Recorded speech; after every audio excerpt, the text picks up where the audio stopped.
She vanished without a trace, and for 2 years no one knew what happened to Dana Miller until a veteran's dog uncovered the terrible truth buried in the woods.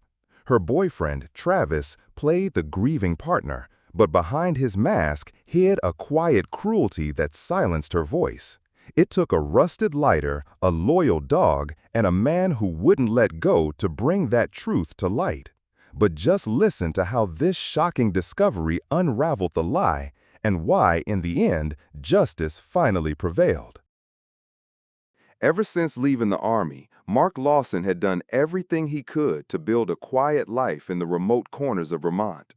The small log cabin nestled at the edge of Pine Hollow was a fixer-upper when he bought it, but over the years it had become a refuge, solid, simple, and his. He chopped his own wood, grew his own vegetables, and spent his mornings walking the trails behind his property with his dog Scout, a German Shepherd mix he'd rescued from a shelter 2 winters ago. It wasn't just a pet owner bond. Scout had that same sharp alertness Mark recognized from his old platoon, that uncanny ability to read a room or a field or a forest. Most days their walks were predictable. The same band in the trail, the same rustling of squirrels in the leaves, the same mist hanging low between the trees. But that morning wasn't like the others. The sun hadn't fully risen yet, and the early light filtered through the pines in gray-blue streaks. Mark had barely slung his backpack over his shoulder when Scout froze at the tree line. His ears perked, his body went rigid, and then, without warning, he bolted into the woods. "Scout!" Mark called, startled. "Heel!" But the dog didn't stop. Mark knew that bark, not the kind for chasing rabbits or treeing raccoons. It was the same bark he used to hear back in Afghanistan when Scout had been a canine under another handler. Sharp, focused, like something was wrong. Mark took off after him, heart rising into his throat. The forest was dense, branches clawing at his arms, pine needles crunching underfoot. He hadn't been down this far into the hollow in months. Scout zigzagged between fallen logs and underbrush with purpose, barking with increasing urgency. And then the barking stopped. When Mark caught up, he saw Scout standing absolutely still at the edge of a steep ravine. His head was low, tail down, breathing heavy. Mark followed his gaze. That's when he saw it. Half hidden beneath collapsed branches, moss, and years of pine needles sat a car, or what was left of one. Its frame was warped, blackened by old fire. The windshield was melted inward, and the doors had collapsed like they'd been punched in by the weight of time and heat. What paint was left had bubbled and flaked away. The earth around it was disturbed, not recently, but in a way that suggested whatever had happened here hadn't been part of the natural forest decay. Mark's breath caught. This didn't feel like just some abandoned wreck. It felt wrong, like it wasn't meant to be found. Scout let out a low growl and began to dig beside the rear bumper, frantic, paws kicking up dirt and rotted leaves. His whines grew sharper, more distressed. "Easy, boy," Mark said, crouching beside him. He brushed away a layer of dirt, then stopped. The earth was soft, unnaturally soft for this time of year, like something had been buried shallow and quickly. A wave of unease rolled through him. He stood, pulled out his phone, and called 911. "This is Mark Lawson," he said, his voice low, steady, trained. "I just found a burned vehicle in the forest near Pine Hollow. It looks old, possibly involved in something criminal. I think you'll want to send someone out here." He glanced down at Scout, who had stopped digging and was now staring at him with wide, anxious eyes. Mark didn't know it yet, but this morning's walk, this moment, had just cracked open the lid on a mystery that had haunted the town for years, and Scout had led him straight to it. The forest felt different by the time the sheriff's deputies arrived. The mist had burned off, replaced by the hard light of late morning, but the air still carried a heaviness that hadn't been there the day before. Mark Lawson stood at the top of the ridge, arms crossed, watching the scene unfold below as uniformed officers moved carefully around the gully. Scout paced beside him, ears back, tail down, uneasy with all the noise, movement, and voices. The wrecked car had been uncovered more thoroughly now. Tarps were stretched between trees to shield the area from view. Yellow tape fluttered in the breeze. A small tent had been erected just past the slope, a temporary command post for the forensics team. No one said much. They didn't need to. Everyone felt it. Mark had seen enough roadside wreckage overseas to know the difference between an accident and something darker. This wasn't a place where someone simply crashed and disappeared. This was deliberate, hidden, covered. The hours dragged on. The team worked methodically, photographing every inch, cataloging debris. At one point, someone called out, and the mood on the ground shifted. Mark couldn't hear what they said, but the urgency in their movement said enough. He put a hand on Scout's neck, steadying them both. That evening, long after the sun had dipped behind the hills and the woods had gone quiet again, a pickup truck crunched up Mark's gravel drive. It was Sheriff Wallace. The man was in his 50s, broad-shouldered and steady-eyed.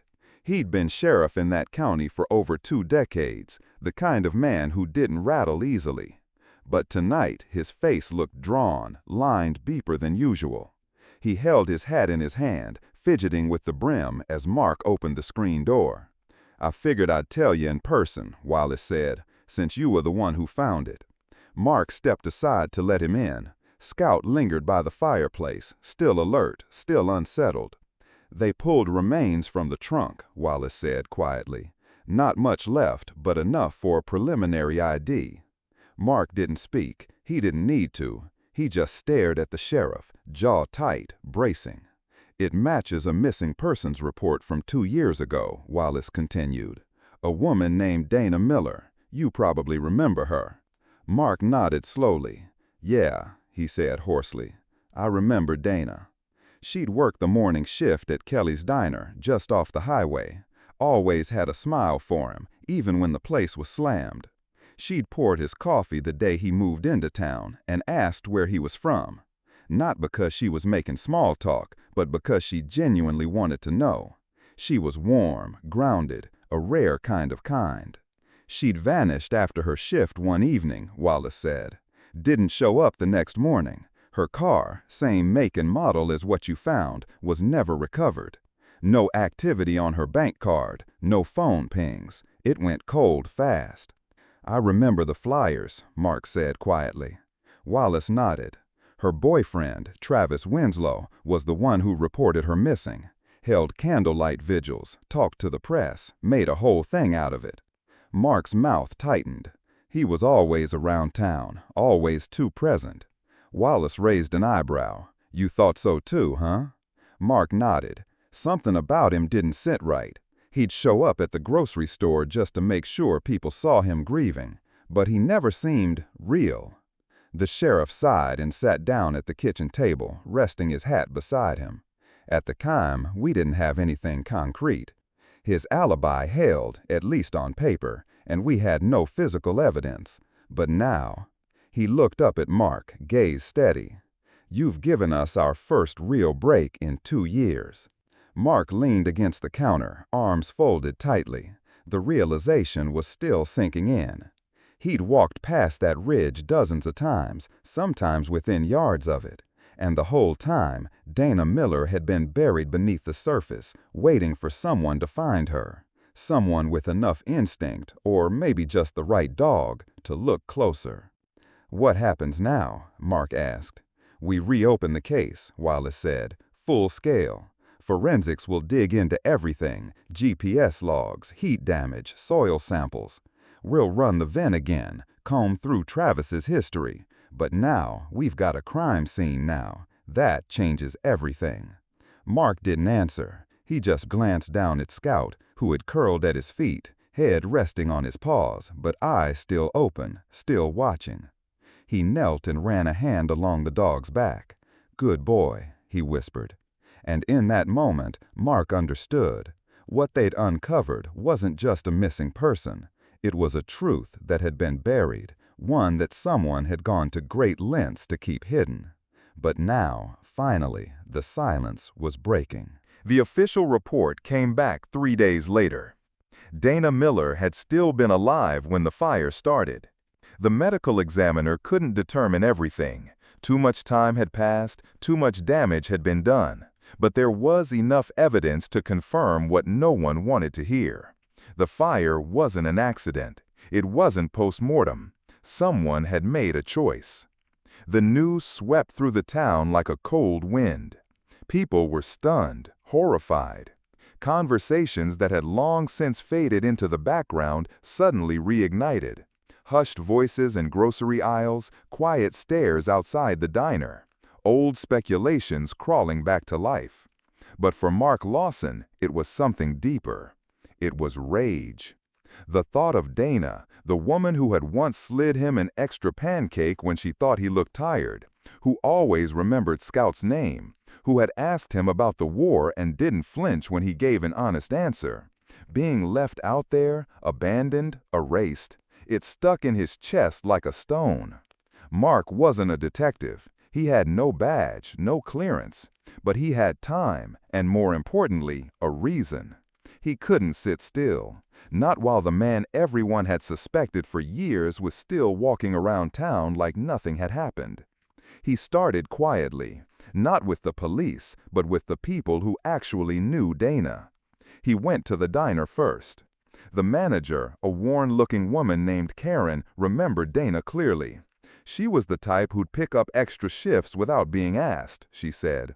Always showed up early, stayed late. Never complained, even when that boyfriend of hers would call 3 times a shift. Mark's ears perked up. He called during work? Karen nodded. All the time. She'd step outside to take it, and she always came back in looking smaller, like the wind had been knocked out of her. From there, Mark dug deeper. He spoke to the younger waitress who used to carpool with Dana. She remembered something else, that in the weeks before Dana disappeared, she'd stopped carpooling altogether. She said Travis didn't like her riding with other people, the girl admitted. Said it was safer if he picked her up instead. Then Mark tracked down Dana's best friend, Riley, who had since moved 2 towns over. Riley didn't hesitate. She was going to leave him, she said over the phone. We'd made a plan. I told her she could crash at my place until she figured things out. She was scared, but she was ready. And then, nothing. I never heard from her again. It all painted a picture, one that was chilling in its familiarity. Control, isolation, fear. Dana had been trying to break free, and someone had made sure she never got the chance. Still, Mark knew none of this would hold up in court. Stories weren't evidence, character wasn't proof. And as long as Travis kept his mouth shut and the physical trail remained cold, the case would float in limbo, heavy with suspicion, but empty of action. Then, Scout started pacing again. It was the 5th day after the discovery, and Mark had been trying to give the dog a break. The past few days had been tense. Scout had picked up on it. But that morning, just as they crossed the ridge near the old site, the dog's ears twitched. He froze. And then he turned sharply and started moving, not toward the car, but away from it, into the deeper woods, where the terrain sloped and twisted through dense undergrowth. Mark didn't ask questions. He followed. They climbed over fallen trunks, crossed a narrow creek, and ducked beneath a low tangle of branches. Scout stayed focused, nose low, steps deliberate. After nearly 20 minutes, Scout stopped beside a crooked birch tree and started to dig. Mark crouched beside him. The ground here was firmer than near the gully, undisturbed for a long time. But Scout was insistent. He pawed and sniffed and whined. Mark pulled out his folding shovel from his backpack, a habit from his army days, and helped. After a few minutes, the blade struck something hard. He pushed back the soil with his hands. It was a metal object, small, rectangular, and partly rusted. He lifted it gently from the dirt. A lighter. Not just any lighter, a Zippo. Silver, scorched on one side, and on the other, just barely visible through the grime, was an engraving. T. Winslow. Mark sat back on his heels, heart pounding. Travis. It was more than just a connection. It was presence, proximity, proof that Travis had been there, at that site, in those woods, in the shadow of the very place Dana was found. It wasn't everything, but it was something real. He took a deep breath, held the lighter tightly in his hand, and looked down at Scout, who now sat watching him quietly, tail still. "You just might have cracked this wide open," he whispered. And for the first time in days, Mark felt the faintest flicker of something he hadn't dared to feel until now: hope. In the days that followed the discovery of Dana's remains, Scout developed a new routine of his own. Every morning, after breakfast, the dog would make his way toward the edge of the woods, tail up, ears alert, and glance back at Mark, waiting. It didn't matter how many times they'd already walked that trail, or how exhausted Mark felt after another sleepless night. The message was always the same: "Come on, we're not done yet." Mark had learned to trust Scout's instincts. They had gotten him through situations overseas where trust was more reliable than radio signals. And here, back in Vermont, those instincts were speaking louder than ever. So on the 5th day after the lighter was unearthed, Mark gave in to Scout's persistence and followed him back into the woods, deeper than they'd gone before. This time, Scout didn't head toward the gully where the burned-out car had been found. He veered slightly to the east, toward an older grove where the ground sloped sharply and the trees stood closer together. Mark kept pace in silence, his boots crunching softly over fallen pine needles. The forest was quiet, save for the occasional call of a distant bird. But the stillness only made Scout's body language more urgent. His steps quickened, his nose lowered, his tail dropped low, swaying like a pendulum. About 100 yards from the original site, Scout came to a sudden stop beneath a bent maple. He circled once, sniffed the base of the trunk, and began to dig, fast and deliberate, like he knew. Mark crouched beside him, brushing back the first layer of earth with his gloved hands. It didn't take long before the object revealed itself. A small, rusted rectangle, pressed into the dirt like a long-forgotten coin. He picked it up, carefully, turning it in the fading light. A Zippo lighter. Silver once, now dull with age and corrosion. The top was warped, the hinge slightly broken. But what caught Mark's eye was the engraving, faint but still legible beneath the grime. T. Winslow. He stared at it, heart pounding. Travis Winslow's full name, etched into steel. It wasn't much, not to the average passerby. But here, in this exact place, just a short distance from where Dana had last been seen, it was a trail of breadcrumbs. A personal item, abandoned too close to the scene for coincidence. Mark took a slow breath and slipped the lighter into an evidence bag. Then he made the call. The next 48 hours moved faster than anything had since the case was reopened. With the Zippo as probable cause and its proximity to the burial site confirmed by the forensic team, Sheriff Wallace obtained a warrant to search Travis Winslow's property. A modest 2-bedroom house on the outskirts of town, tucked behind a shuttered gas station. Mark wasn't present for the search, but the sheriff gave him the rundown later that night. They'd found a set of charred clothes stuffed into a trash bag, hidden in the crawl space beneath the house. The fibers were badly degraded, but investigators were confident they matched the uniform Dana had worn the day she vanished, right down to the partially intact name tag that read D. Miller. Even more damning was the gas receipt, a faded slip of paper buried in a toolbox in the garage. Dated the night Dana went missing. 2 gallons of fuel, paid in cash, from a highway pump 20 miles from town. When questioned, Travis tried to deflect. He said it wasn't his, that anyone could have planted it.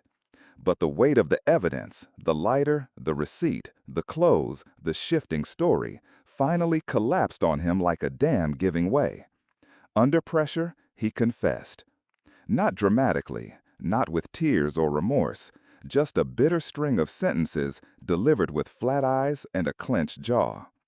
Dana had told him she was leaving. She'd packed a bag. said she couldn't live like that anymore.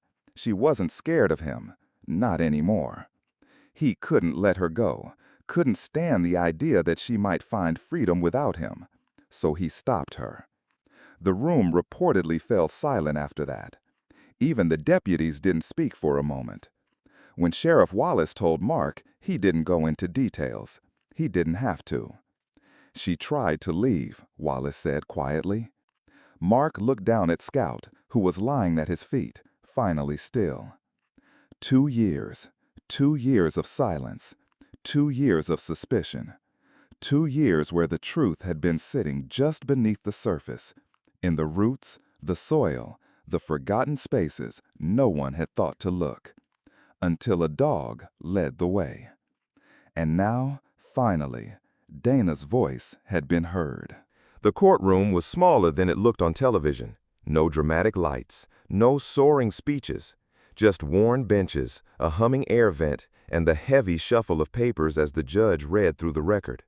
In the gallery, the town showed up in quiet rows. Line cooks from Kelly's Diner, the mail carrier who delivered flyers 2 summers ago, the neighbor from Pine Hollow who always waved at Mark's pickup. Sheriff Wallace sat along the aisle, stoic. Riley clutched a tissue in both hands and didn't let go. The proceedings moved with the steady cadence of a train that had finally found its track.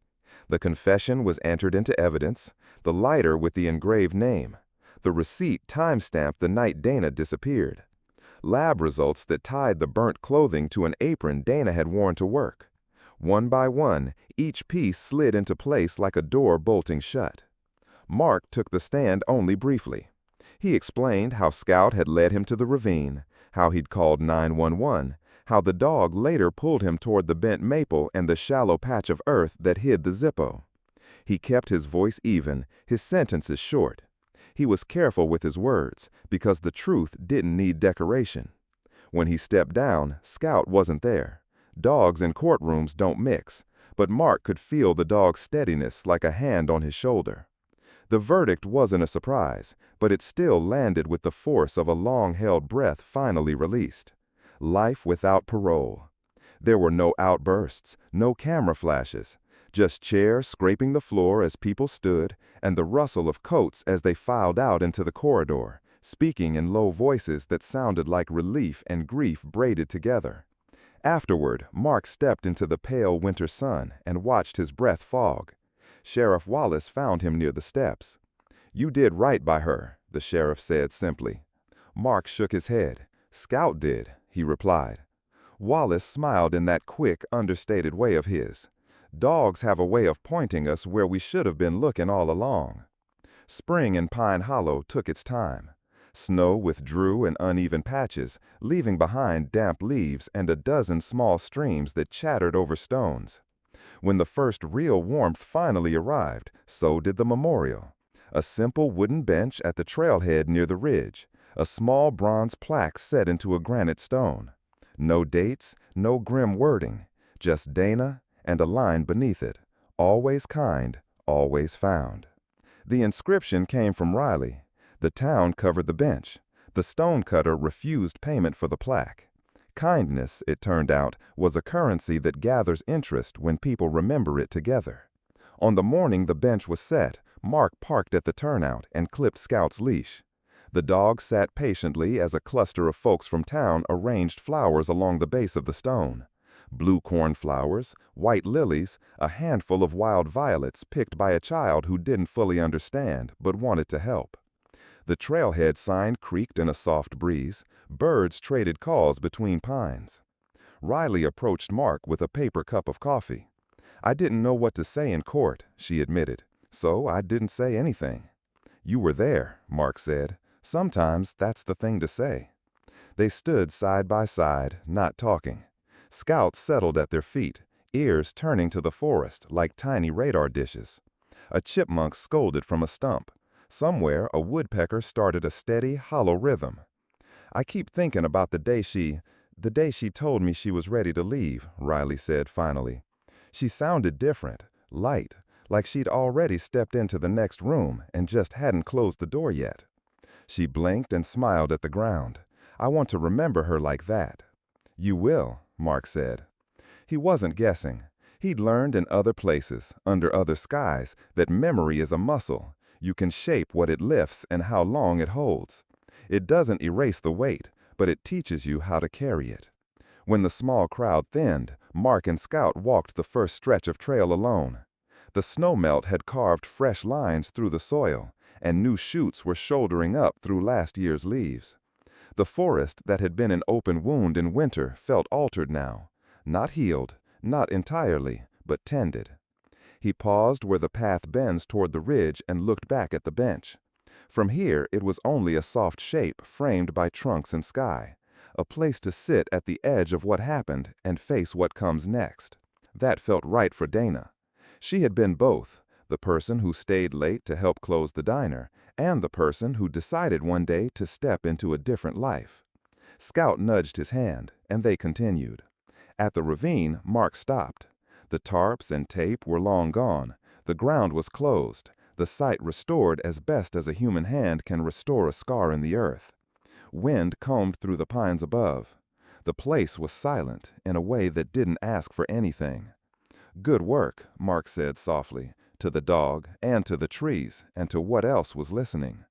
For weeks he'd carried a pressure in his chest, the kind that sits just under the collarbone and makes each breath feel like work. It had been a familiar weight that had nothing and everything to do with the case. The old habits of scanning, bracing, preparing. The not knowing, the knowing, the in-between. And now, standing here, he recognized something he hadn't let himself name. Relief. Not the sudden rush that fades, but the slow, credible kind that returns in small, steady doses. Sunday mornings with coffee on the steps, Scout asleep at his boot. The diner back to its ordinary clatter and steam. Riley laughing again without catching herself. Relief that made room for sadness without being swallowed by it. On the way back, Mark sat on the bench. He ran a thumb over the letters on the plaque, the way a person might trace an old map. Scout leaned against his leg with the full weight of a contented dog. "Justice doesn't fix everything," Mark said, almost to himself. "But it fixes the part it can." He thought about the chain of moments that had led them here. A bark in the early light, a call to the sheriff, a lighter nested in soil, a receipt left in a toolbox, a confession spoken without flourish. None of it dramatic on its own, all of it essential together. He glanced down at Scout. "You knew," he said, and Scout thumped his tail once, as if to say it wasn't knowing so much as listening, to ground, to air, to the things people leave behind. As the afternoon deepened, a soft wind lifted the scent of pine and damp bark. Somewhere far off, a car door closed, and a voice called a child's name. Everyday sounds, good sounds, the kind you notice when the noise in your head finally quiets. Justice hadn't come easily, and it hadn't come quickly. It had arrived the way spring arrives in Vermont, inch by inch, then all at once. But it had arrived. And it started with a bark in the woods.